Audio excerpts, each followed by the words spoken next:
Find a balance, please, politicians!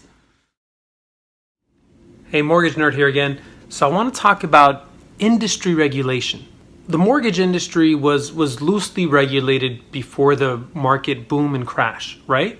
So after that came the Dodd-Frank Act. Within the Dodd-Frank Act, there were things like the CFPB, which is the Consumer Financial Protection Bureau. During the last administration, we were crazy overregulated. I mean, just ridiculously overregulated. And if the likes of Elizabeth Warren come to be president, it'll be the same.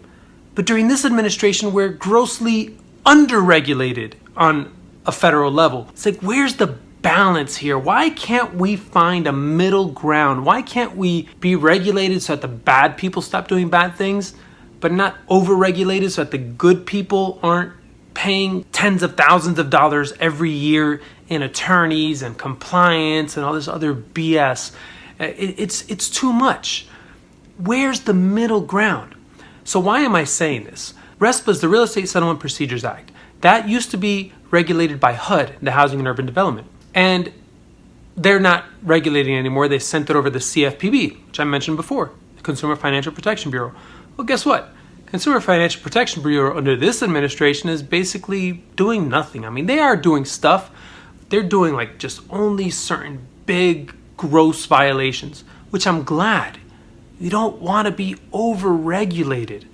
Now, state agencies all continue to regulate the mortgage industry. So Florida regulates me, Texas regulates me. I've been audited by Texas. Florida's not that big an audit, it seems. Either way, I'm sure one is coming at some point. But this is what Trump said about regulation in the mortgage business.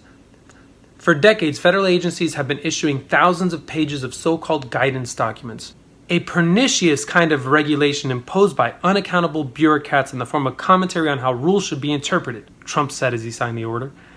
All too often, guidance documents are a backdoor for regulators to effectively change the laws and vastly expand their scope and reach. Guidance has frequently been used to subject U.S. citizens and businesses to arbitrary and sometimes abusive enforcement actions. I agree, but let's not underregulate either. Find a balance, please, politicians. That's all. Thank you, Mortgage Nerd.